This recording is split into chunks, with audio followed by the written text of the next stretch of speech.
ready for some question and answers. So I'm going to ask the questions, Jeff.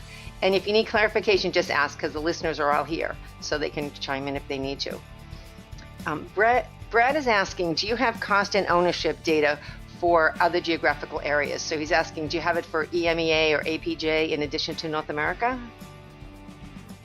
Yeah, absolutely, we do. And it's a good question because TCO, total cost of ownership, is going to be a function of the cost of resolving tickets at level 1 desktop support, field support, and level IT, which would be other resolver groups. And since cost is largely related to salaries do vary pretty dramatically as you go around the world. They tend to be lower, for example, way lower in India and the Philippines, and much higher in Singapore, Japan, and frankly, the United States. The data that I showed was from North America, which is US and Canada, and US and Canada have very comparable costs.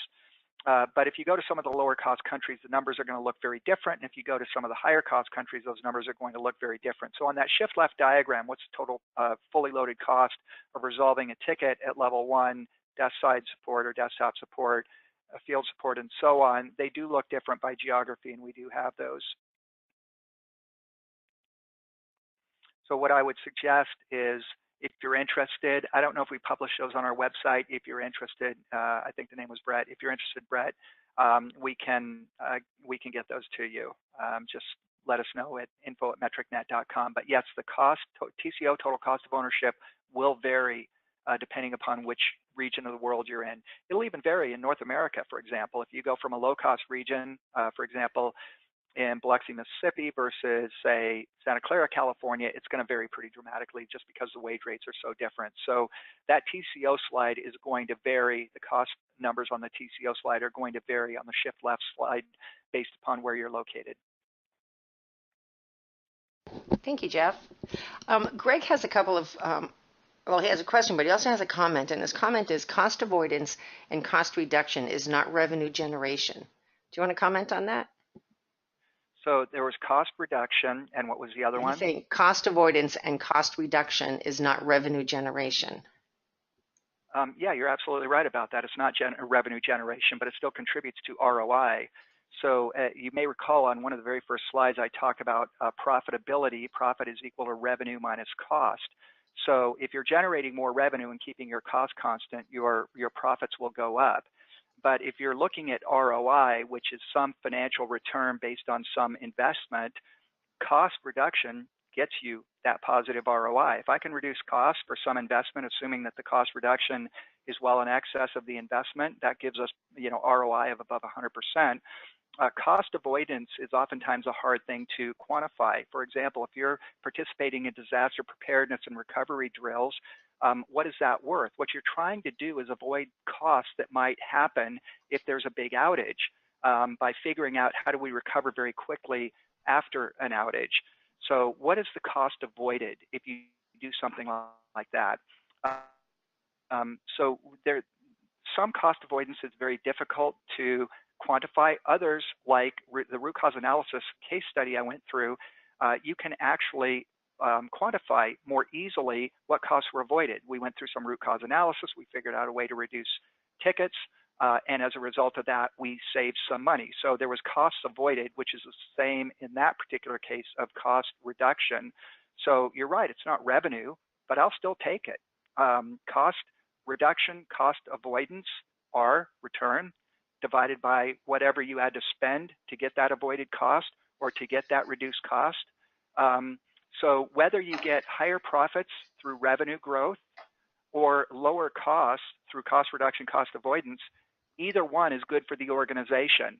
We were focused today on ROI, and we looked at organizational, project, and hard dollar investment ROI, and so we were naturally focused on cost reduction, cost avoidance. Great insight. Thank you, Jeff. Greg is asking, how can service desk for IT be a revenue generating opportunity? For example, loan out your service desk to support other companies. Well, if you want to get into the outsourcing business, that's essentially what you'd be doing. If you're running a service desk within a company and you decide to start offering those services to other businesses, you're essentially getting into the MSP or BPO, managed service provider or business process outsourcer space. Very few organizations that we have worked with have ever done that. Generally, you're either a company that has an internal service desk, desktop support, or you might outsource it, but very rarely does it happen that an organization would start providing this as an ancillary business. Let's say you're a big pharmaceutical company, you think you have a great service desk or great desktop support, and you decide, let's just start providing this as a managed service or as a business process outsourcer. It's very rare that that happens. It is more common that an organization like that might outsource their support to a BPO or managed service provider. So what you're describing is theoretically possible, but I can think of once or twice in my whole career that has actually happened. Generally, the BPOs and MSPs, you know the names, the IBMs, the HPs, the Wipros, the TCSs, Infosys, Capgeminis. There are hundreds of managed service providers out there. And I think if I were running a pharmaceutical company or a business services company like Federal Express, for example, and if somebody came to me and said, we have a great service desk and desktop support, why don't we start offering this as an outsourced service? I'd probably decline that invitation, saying our core competency is delivering packages, or our core competency is making drugs, and I don't think I want to get into the business of, selling a service desk or desktop support as an outsourced service. So it's theoretically possible, but I haven't seen it happen too many times. Thank you, Jeff. I've got a couple of comments for you, and then I have a couple more questions for you. But let me just say, people are saying, Greg's saying, very good presentation. Brad saying, thank you for offering to get him the information. He will follow up with you on that. And Drew is saying, as a service desk manager for 9 years and an instructor here at ITSM Academy for another 9, this is the best webinar I've ever attended. My favorite line when I teach ITIL Foundation or operation is, whatever people think of your service desk is what they think of your IT organization as a whole. Your presentation was incredible. Oh, thank you, Drew. Thank you, Drew. The check's in the mail. Drew's great. And then, okay, so here's another question. So Eric is saying, isn't it double counting when adding the 3 types of ROI? There's a little bit of double counting there, in particular if you're looking at channel mix and shift left, because channel mix does take into account contacts that get deflected into self-help, self-service, and shift left also looks at that, meaning that if you can move something from level 1 to self-help, self-service. So yes, there's a little bit of double counting there.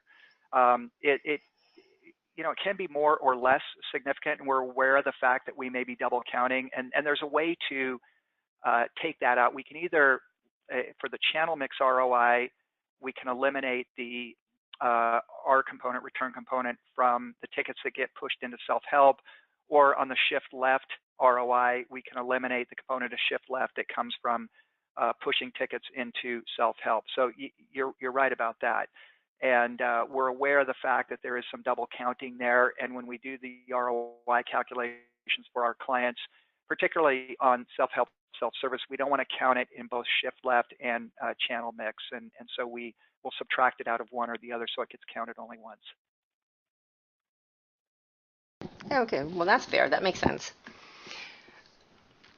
Keith has a question for you. He's saying, all good stuff, he says. However, this makes a big assumption that the costs, i.e. shift left level costs, cost per ticket, etc., used to calculate are already established and well measured. So he says, what's your recommendation if those measures are not established already? Meaning, perhaps I'll ask for some clarification on the question. If your costs are not established, I'm not sure what that means. It strikes me that if you're managing a function like a service desk or desktop support, you should know what your costs are. At the very least, you should know what your headcount costs are. You can count heads and multiply that by salaries, add some benefits factor, 25, 30, 40%, whatever HR tells you it is.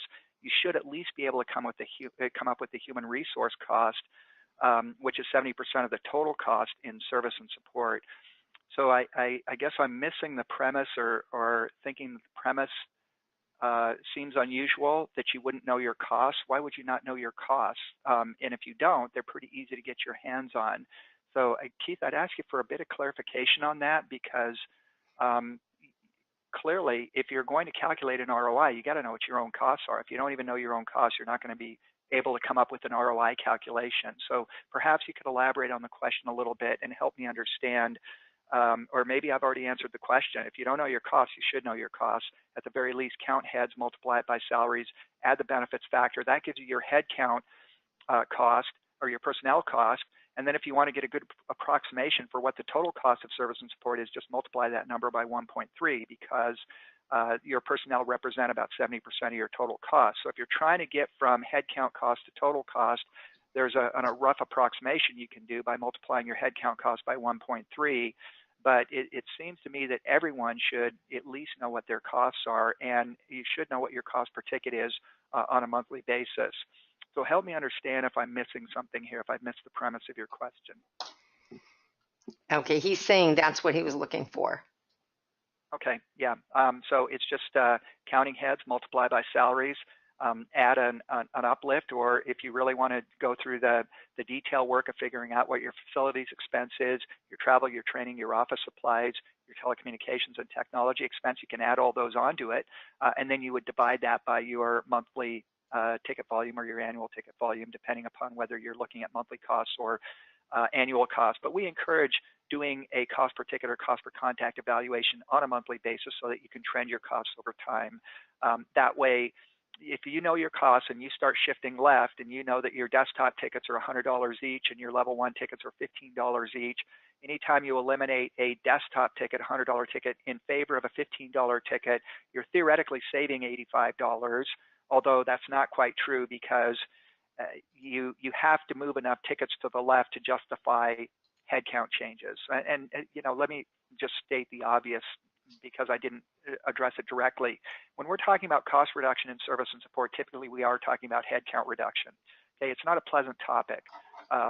But let's be clear, if you're trying to become more efficient in service and support, you're talking about making your human resources more productive. And that might happen through shift left, it might happen through channel mix, but what you're doing is freeing up human resources. Now, what do you do with those freed up human resources? Well, maybe they can get another job in IT. Maybe they can you know, become DVAs or something like that. I don't know, but I don't want to leave that, you know, 800-pound elephant in the room unaddressed. When you're talking about cost reduction in service and support, you're talking about freeing up headcount resources. And so that is, you know, a consequence of managing your costs and minimizing your costs over time.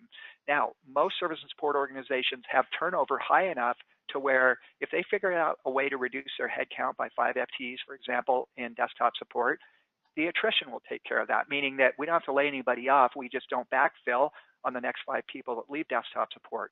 Or same thing with level 1. If you drive a lot of contacts into self-help, self-service, and you save, you know, 5 FTEs, you don't necessarily have to lay 5 people off. You just don't backfill the next 5 times you have vacancy. Now that assumes you have turnover enough to take care of that, the excess headcount, and most do. I mean, the average turnover last year in North America for level 1 service desk was almost 40%, and the average turnover in desktop support was a little less than 30%. So as you become more efficient, of necessity, it means that you have to see some reduction in headcount. That may or may not mean layoffs. If you have attrition that will take care of it, then that's probably better, because you know, nobody feels like you know, you had to undertake the draconian step of releasing people. Well, that is the reality at the end of the day.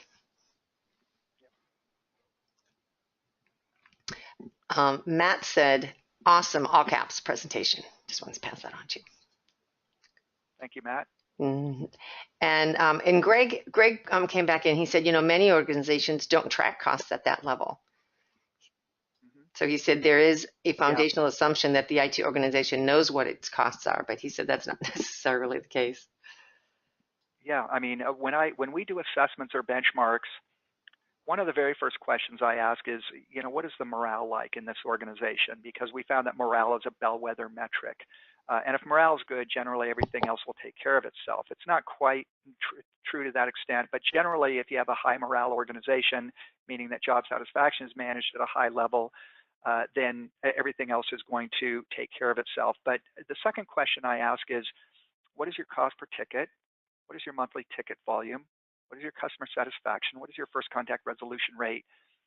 If a manager can't answer those basic questions, I have serious concerns about whether or not they're in the right job. Because, I mean, think about this. If you're in the business of managing service and support and you can't tick off the top of your head your monthly contact volume, your CSAT, your cost per ticket, your FCR, I don't think you're doing your job.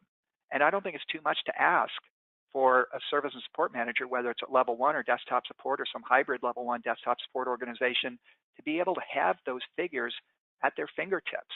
It's pretty basic. If you're running this organization, you ought to have some pretty intimate knowledge of this organization. And those metrics that I just ticked off are among the most important. Everybody knows our service levels. Yes, our ASA was 60 seconds. Our abandonment rate was 7%. We answered, 40% in 60 seconds, whatever that happens to be. Service levels are almost meaningless at level 1. They mean a little bit more in desktop support. MTTR will drive your customer satisfaction to a certain extent. But those two questions, what's the morale like, and give me your basic numbers. What's your CSAT? What's your cost per ticket? What's your monthly ticket volume? What's your FCR? If you can't do that, I feel like you're missing something pretty important. It's really pretty basic stuff. And surprisingly enough, only about 50% of the organizations we work with have somebody running service and support that can answer those questions off the top of my head. I'm not looking for somebody who says, let me check the report. I'm not looking for somebody who says, let me run a report, let me check, let me get back to you. I'm looking for somebody who has it right there at their fingertips. To me, that's pretty basic. If you're running a service and support organization, and if you don't know the fundamental metrics, what you're spending in total, what you're spending on a per ticket basis, your unitized cost, what your CSAT is, quality metric, what your FCR is, big driver of CSAT, then I don't know. I feel like you've got some catching up to do. I don't want to sound too critical here, but those are really basic metrics that you should have at your fingertips. I think you've opened our eyes up to all of that, Jeff. Certainly to go in and, because I think, everybody really wants to be able to show the ROI, and then it's just, you've given a lot of tips. Thank you. You've given them, thank you for giving them a lot of information on how to go about doing that if they don't have those metrics yet. Because that's a really good, that was a really good example of what they need to be doing. So yes. Yes, and thank you, everybody. That everybody's telling me, I can't hear you either. Thank you. Well, that is all the questions that I have for you today, Jeff. But again, thank you so much. I mean, a lot of accolades for you here coming in from the chat. So we really appreciate that. Thank you again, Karen. As a first-time ITSM Academy presenter, it was a great experience. I couldn't give you and your colleagues enough praise for making this easy for us, giving us this opportunity to present, and it was a great experience. And for those that are still on, thank you for sticking with me until the very end. I know your time's really valuable, and I'm always honored when someone listens to one of my webcasts or comes to one of my presentations. I do hope you found it informative and insightful, so thank you very much. Yes, and thank you again, Jeff, for joining us. Really appreciate your time, the time that you've given us today.